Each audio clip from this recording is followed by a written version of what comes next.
Salut tout le monde, bienvenue sur la chaîne de Synopsia. J'espère que vous allez bien, welcome back. Ça y est, je suis de retour sur ma chaîne YouTube. Ça fait un petit moment, depuis début janvier que je ne suis pas venue, depuis que je vous ai présenté en fait mes favoris de 2022.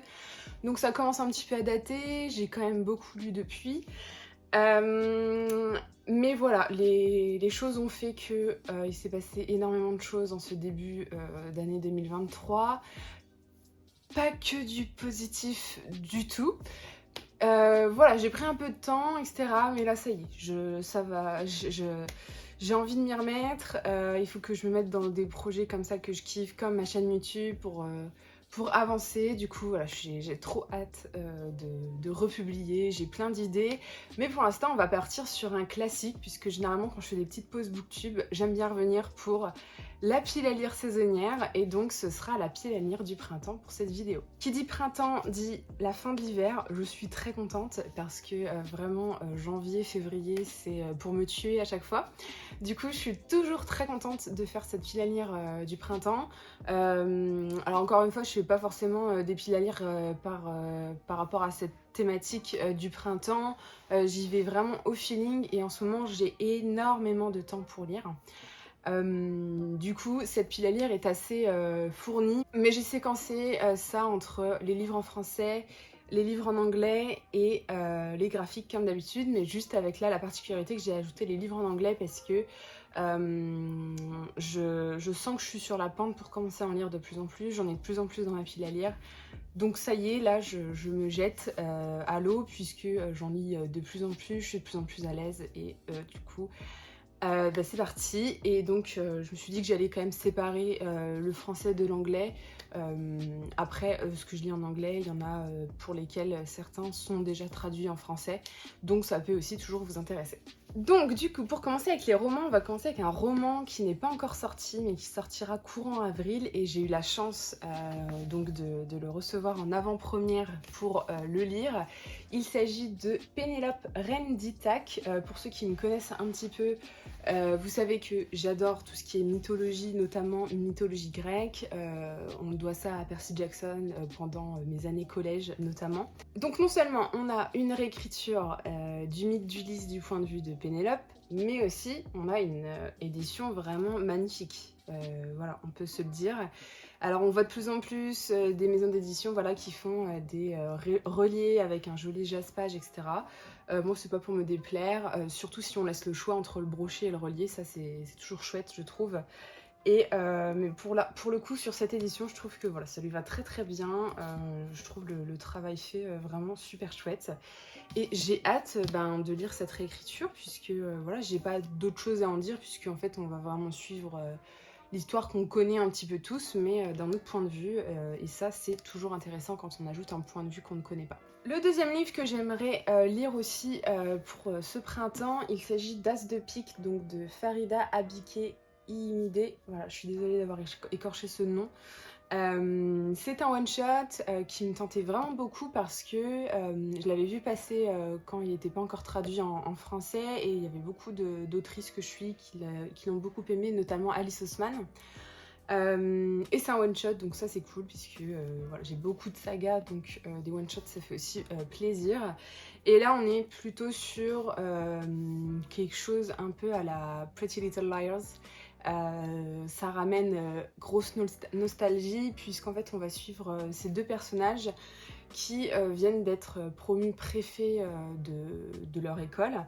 Donc voilà, c'est tout bénef pour eux, ça leur apporte beaucoup de privilèges, et aussi pour leur futur, leur avenir, c'est vraiment super. Sauf qu'il y a quelqu'un qui se fait nommer As, qui donc diffuse des secrets sur ces deux personnes. Sauf qu'il y a un personnage qui se fait nommer As qui diffuse des informations sur Devon et Chiamaka. Voilà, As, ouais, c'est un peu pareil, et du coup voilà, c'est un petit mystère autour de qui est cette personne en fait qui veut leur nuire. C'est la version brochée chez De Saxius, voilà, qui ont gardé la couverture originale, qui est vraiment très cool. Ensuite, je vais m'attaquer à une grosse pavasse puisqu'il s'agit de Pachinko de Minji Lee. Minji Lee, donc moi j'ai découvert avec son roman qui vient de sortir en France, mais qui en fait a été son premier roman, qui faisait je crois 800 pages, un truc comme ça. C'était une horreur à lire parce que j'ai pas accroché autant que j'aurais voulu accrocher, même si ça a été une très bonne lecture. Donc je ne sais plus comment c'est. Ah, c'était La Famille Anne. Donc je l'avais lu en décembre en avant-première grâce aux éditions Charleston. Et j'espère plus accrocher à celui-ci. Dans La Famille Anne, j'avais bien aimé ce côté assez sororité, mais j'espère en avoir plus dans celui-ci, avec peut-être moins de longueur et moins de pages, puisque celui-là il est beaucoup plus court. J'ai très hâte de le lire parce que voilà, il n'y a que des bons avis sur ce bouquin quasiment. Ensuite, je vous refais pas le résumé parce que ça c'est un échec de ma pile à lire d'hiver, donc je n'ai pas eu le temps de lire cette duologie. Mais c'est pas grave puisque là du coup j'ai les 2 tomes. Donc il s'agit de la saga Monsters of Verity de V. Schwab avec de superbes couvertures, de superbes éditions faites par Lumen. Voilà, ça va aller très très vite à lire. D'ailleurs j'ai lu La vie invisible d'Adi Larue que j'ai adoré. Donc voilà, il me restera à lire cette saga de l'autrice plus sa saga jeunesse j'ai oublié son nom. Je l'ai en VO, c'est City of Ghost.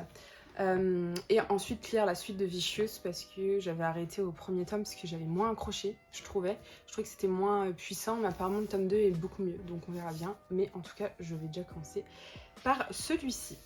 Ensuite, toujours en 2 tomes, je sais pas s'il y aura une suite, mais j'aimerais lire Rentrer son ventre et sourire, que j'ai aussi eu à Noël par une amie. Ça change vraiment de ce que je lis d'habitude, donc j'ai hâte de voir ce que ça va donner. Mais voilà, c'est l'histoire d'une influenceuse qui est devenue très populaire, qui est devenue beaucoup plus sûre d'elle, qui a beaucoup plus confiance en elle. Voilà, tout lui sourit, sauf que on va voir que derrière les caméras, c'est pas aussi parfait qu'elle le laisse penser, avec notamment l'histoire du poids idéal, des choses voilà, que je pense qu'on a tous un petit peu conscience dans le monde de l'influence notamment, et des exigences qu'on a sur l'image que les personnes renvoient. Donc voilà, j'espère que ce sera intéressant, mais ils sont vraiment trop jolis en termes de couleurs dans ma bibliothèque. Ensuite, pareil, celui-ci, je vais passer assez rapidement parce que c'est un échec de ma pile à lire d'hiver.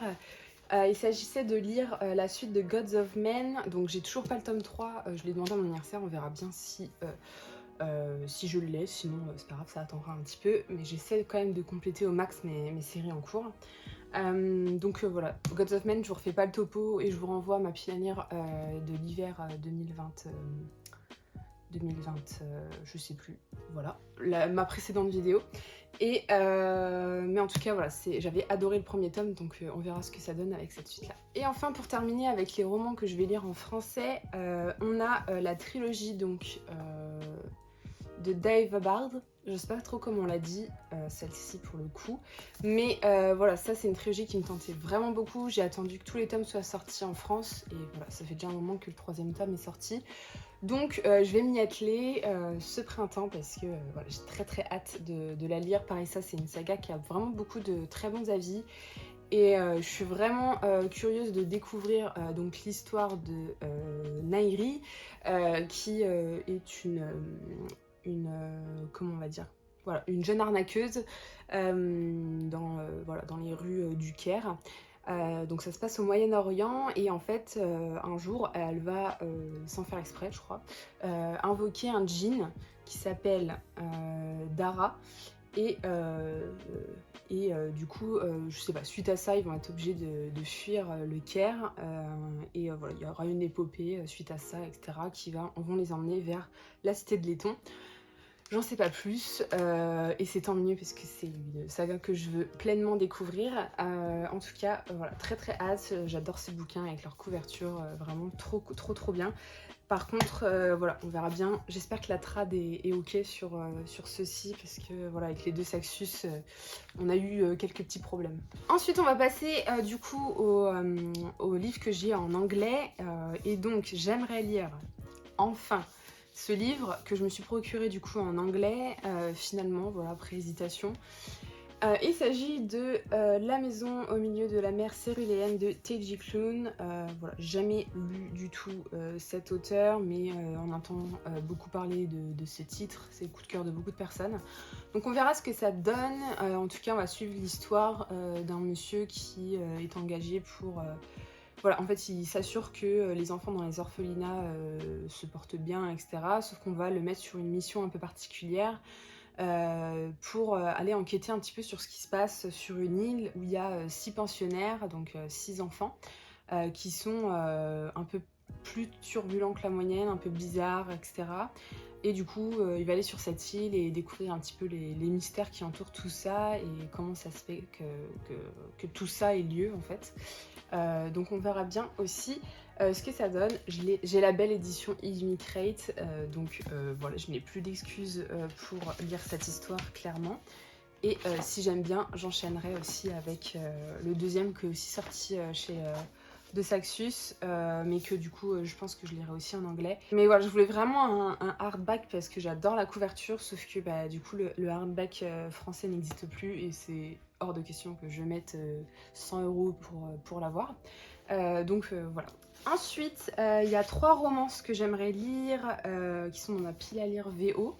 Donc un que je vais pas revenir dessus puisque c'est un autre échec de ma pile à lire d'hiver, c'est Book Lovers, donc de Emilie Henry. Autrice que j'ai toujours pas découvert, mais voilà, il me tarde vraiment de découvrir ce qu'elle fait parce que je pense que ça peut vraiment beaucoup me plaire. Et sinon j'aimerais lire The Cheat Sheet, donc de Sarah Adams. C'est un Friends to Lovers, donc c'est Brie qui est amoureuse de son meilleur pote Nathan, sauf qu'elle veut pas lui dire, et en même temps ils vont devoir faire semblant d'être en couple pendant 3 semaines il me semble. Donc voilà, on a la trope fake dating, friends to lovers plutôt, pas enemies. Et il a vraiment de très bons avis aussi. Donc j'ai hâte de voir comment va être fait ce friends to lovers parce que je trouve que c'est pas évident des fois de faire des friends to lovers qui changent un petit peu quoi. Donc à voir ce que ça donne pour celui-ci. Et le troisième que je veux lire va, je crois, me faire pleurer parce que c'est un livre qui est beaucoup dans les recommandations grosses larmes. Et il s'agit de One True Love de Taylor Jenkins Reid. On va suivre donc Emma et Jess qui se connaissaient du lycée. Ils vont pas se voir pendant un petit moment et un jour, Jess va être portée disparue en hélicoptère. Donc Emma va se retrouver un peu effondrée, sauf qu'elle va se reconstruire, etc. Elle va trouver quelqu'un d'autre et un jour, elle va recevoir un appel de Jess. Donc on verra bien ce que ça donne. J'en attends beaucoup, donc je vais me calmer et attendre que ça redescende parce que ça se passe jamais bien les lectures quand on atteint trop. Mais quand je me sentirai prête, je le lirai. Voilà. Il n'est pas très long, hein. Franchement, il fait 300 pages quand même pour une romance. Ouais, c'est correct. Donc à voir, mais j'adore la couve. Et sinon, pour finir avec les romans en VO, je vais continuer ma lecture donc de Throne of Glass, puisque là ma prochaine lecture c'est The Assassin's Blade, et puis je vais enchaîner et essayer tous les mois de continuer cette saga, parce que ça fait très longtemps que j'ai lu Sarah J. Maas avec Un palais d'épines et de roses, et cette saga là me fait envie depuis des années et des années. Et là, je me sens motivée à la lire en anglais, donc voilà, on va continuer ça sur cette lancée. Ensuite, on va continuer et terminer avec les graphiques. Donc là, ça va aller relativement vite puisque je lis un petit peu moins de graphiques qu'avant parce que j'ai plus d'envie de romans en ce moment, même si je continue de lire des mangas, j'essaie de suivre un petit peu ce qui sort. Mais peut-être qu'aussi dans ce qui sort, il y a peut-être moins de choses aussi qui m'intéressent en ce moment. Après, j'essaie quand même de continuer mes séries en cours.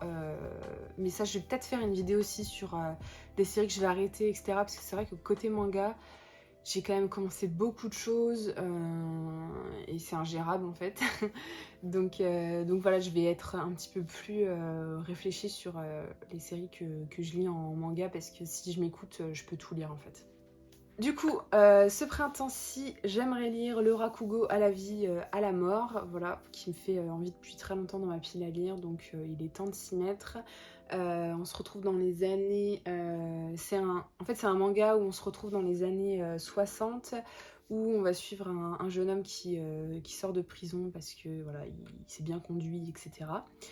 Et du coup, il y a un homme qui il y a un homme qui pratique le théâtre Rakugo, qui va un petit peu prendre sous son aile. Et lui, il est un peu émerveillé par cette pratique qu'est le Rakugo. Et du coup, on va découvrir un petit peu tout ça. Et du même mangaka, j'avais lu La Grande Traversée, que j'avais déjà adoré, donc hâte de découvrir cette série en 5 tomes. Pour le coup. J'aimerais enfin lire 20th Century Boys, qui dort aussi dans ma pile à lire et qui est un classique dans l'histoire du manga. J'ai encore jamais lu Naoki Urasawa, donc il faut que j'y m'y mette vraiment, même si pourtant c'est pas vraiment celui qui me tente le plus, mais c'est celui que j'ai dans ma pile à lire, donc let's go. Moi j'ai très envie de lire Happy de l'auteur et Monster évidemment. Du coup dans 20th Century Boys j'ai plus trop d'infos, mais je crois que c'est l'histoire d'un homme qui se retrouve ou un ado, je sais plus, un jeune homme on va dire. Sa vie elle est un peu bouleversée puisque son meilleur ami vient de se suicider à cause d'un souvenir qu'ils ont en commun. Et du coup c'est l'histoire d'une organisation qui fait des enlèvements, etc. Donc c'est une grosse enquête en fait qui va tourner autour de ça. Voilà, que dire d'autre? Rien du tout, mais c'est un grand classique, donc j'ai hâte de le découvrir parce que j'en sais assez peu finalement. Bon, en tout cas, côté manga, ça me fera quand même quelques tomes parce que 20th Century Boys c'est quand même assez long. Et puis sachant que je vais lire quelques tomes par-ci par-là, des suites, etc. Donc voilà, j'ai fait le tour de ma pile à lire du printemps. J'espère que ce retour en vidéo vous a plu. J'espère qu'il y a des livres peut-être qui vous intéressent dans ma sélection et que je pourrai rapidement vous partager mon avis. En tout cas, c'était un plaisir de retourner une vidéo.